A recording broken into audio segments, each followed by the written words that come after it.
Alors avant de regarder cette vidéo, je vous conseille de regarder la vidéo que j'avais fait sur améliorer ses relations sociales, donc sur la globalité des dynamiques sociales. Il y a peut-être 1 ou 2 semaines, je mettrai la fiche, elle devrait apparaître ici. Ça peut être pas mal si vous ne l'avez pas déjà vu d'aller la regarder en préalable à cette vidéo ou alors en complément à cette vidéo pour mieux la comprendre. Le compliment, c'est pas forcément quelque chose qui a bonne presse de nos jours, c'est-à-dire que voilà, chez les jeunes branchés, enfin les jeunes slash branchés slash zombies, voilà, on va plus avoir tendance à critiquer vraiment qu'à complimenter, ou en tout cas à complimenter de façon sincère. Et il y a aussi un petit peu le cliché du compliment, c'est-à-dire souvent un homme qui, pour séduire une femme, voilà, va la complimenter, et les compliments, voilà, ne servent à rien. C'est un petit peu, enfin voilà, ça, c'est vu, revu, et c'est cliché, et ça ne fonctionne pas. Et bon bref, tout ça fait que, enfin au-delà de tout finalement, je pense qu'il y a une grande majorité des gens qui finalement ne savent pas faire un bon compliment. Et l'idée du compliment finalement, c'est quoi? C'est de connecter avec la personne. C'est-à-dire qu'un bon compliment, un compliment vraiment qui vient du cœur, ça va vous permettre de connecter vraiment à l'autre personne, et que cette personne, voilà, ça lui fasse aussi ressentir ce sentiment de joie, qu'elle soit complimentée sur sa valeur. Mais il faut respecter certaines règles. Alors juste une petite parenthèse, c'est que le compliment, ça peut aussi, on ne le verra pas dans cette vidéo, mais je veux juste vous en parler, ça peut aussi être très efficace dans le côté dark. Vous savez, il y a toujours un côté pile, un côté face, un côté clair, un côté sombre. J'avais fait une vidéo d'ailleurs sur la dark motivation il y a quelques temps, donc la motivation mais côté noir. Et c'est un petit peu pareil pour le compliment. Beaucoup de gens, quand ils veulent mettre quelqu'un en difficulté, finalement, dans une interaction sociale, ils vont utiliser la critique. Le truc, c'est qu'une critique, finalement, si elle vous touche pas, bah, ça sert pas à grand chose finalement, parce que vous êtes dans un groupe où tout le monde est en train d'écouter l'interaction, tout le monde est en train d'écouter de la discussion, et il y a quelqu'un qui vous critique.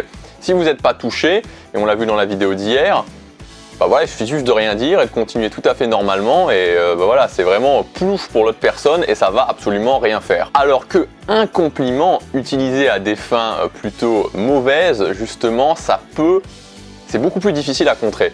C'est beaucoup plus difficile à contrer parce que c'est quelque chose qui est unanimement reconnu comme positif, donc vous ne pouvez pas répondre quand quelqu'un vous fait un compliment.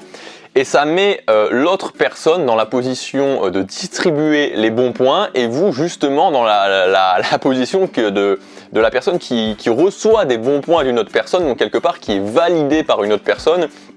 Et c'est pas vraiment ce qu'on veut. Quelque part, l'autre personne vous impose sa réalité.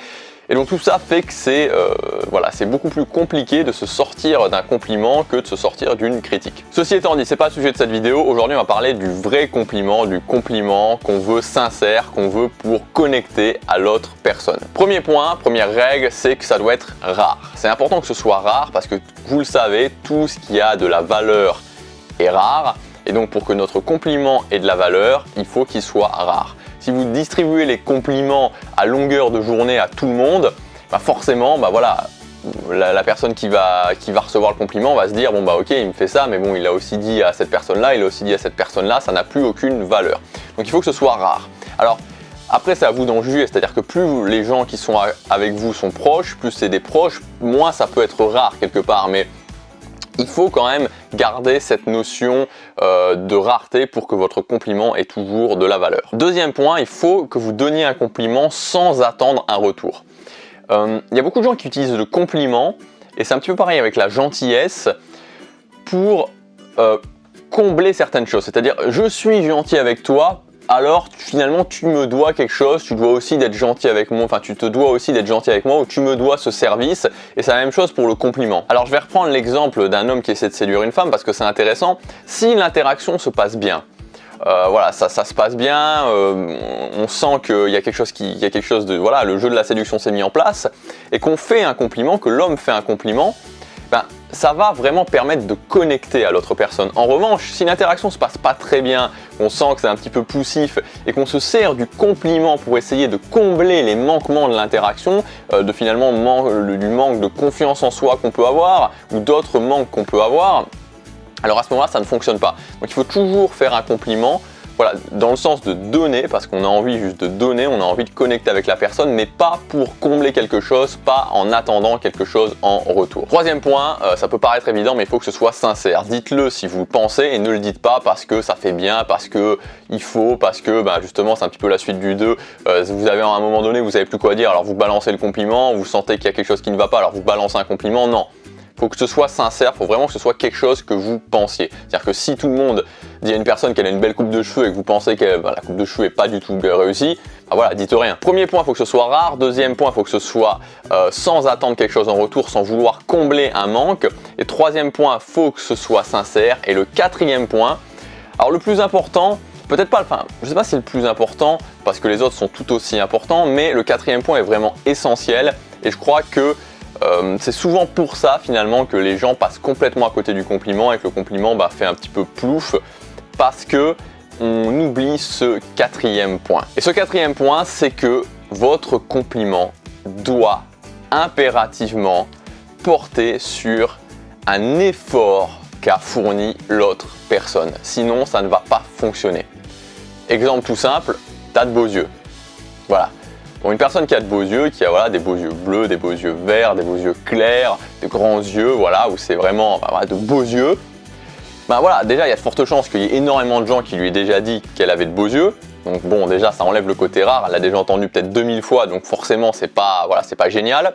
Et en plus, il n'y a pas eu d'effort, voilà, on est né avec des beaux yeux, c'est super, c'est sympa, mais il n'y a pas d'effort. Donc il faut toujours faire en sorte que le compliment porte sur un effort. Alors ça ne doit pas être obligatoirement un effort qui a pris des années, quelque chose de surhumain, non, mais il faut qu'il y ait une volonté de s'améliorer. Par exemple, une personne qui a des beaux yeux mais qui a changé sa coupe de cheveux et qui a voulu vraiment, qui s'est teint ou qui a changé de coiffure, on peut lui dire j'aime bien ta coupe de cheveux parce que là c'est différent, là il y a une volonté de changer, il y a une volonté de faire un effort pour améliorer ou pour avoir un nouveau résultat, donc on peut quelque part récompenser ce résultat. Mais quand il n'y a pas eu d'effort, c'est-à-dire quand quelqu'un par exemple a un physique, un très beau physique par exemple, typiquement si en plus la personne est plutôt jeune, il n'y a peut-être pas eu d'effort. Il y a plein d'exemples où on va complimenter quelque chose qui est déjà évident, quelque chose où la personne n'a rien eu à faire pour l'obtenir et voilà. Et quand on fait ça, ça ne fonctionne pas. Donc complimentez toujours les gens là où il y a eu au moins un petit effort et plus l'effort est grand, plus le compliment fera mouche. Il faut donc que ce soit rare, que ce soit sans attendre quelque chose en retour, que ce soit sincère et que ça porte sur un effort.